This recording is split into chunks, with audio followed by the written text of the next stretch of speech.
hello, namaste, welcome to Havilah Elsha Kitchen. Today we are going to prepare Oats Dry Fruits Laddu. And before I start the recipe, let me tell this is very good for health for both the kids and elders in the family. So let's get started.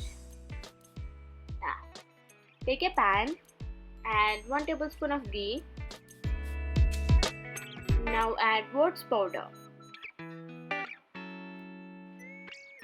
Okay, now roast the powder for 4 to 5 minutes until you get nice aroma from it.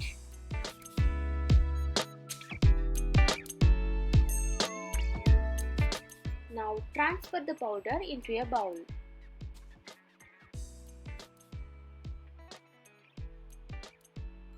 Okay, now in the same pan add 2 tablespoons of ghee.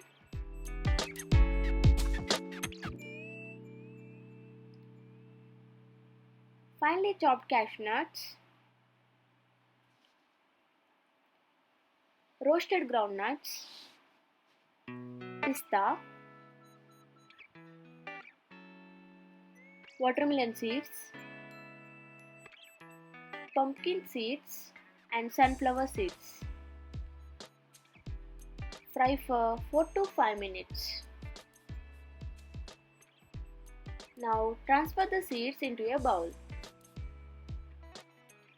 Now in the same pan, add 1 cup of finely powdered jaggery, add 2 to 3 tablespoons of water and mix it well.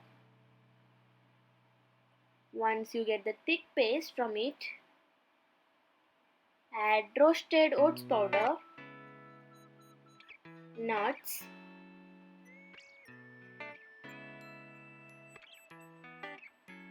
finely chopped raisins,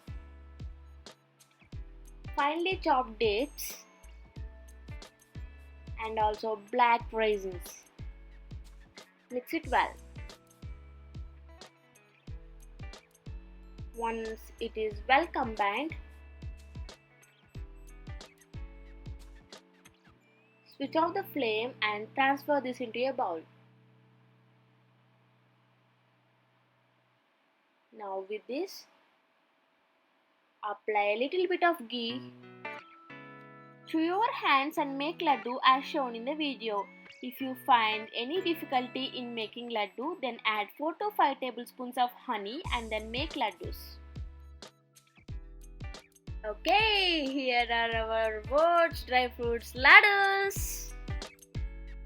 Okay, let me tell one thing. The kids who love eating sweets, you can give them these laddus as it is made using dry fruits which are very good for health, and even elders can have this as we are not adding any white sugar in this. So try this recipe in your house. Thanks for watching our video. Please like and subscribe to our channel and follow us on Facebook and Instagram, Havilah Elsha Kitchen. Bye bye lovelies. Mwah.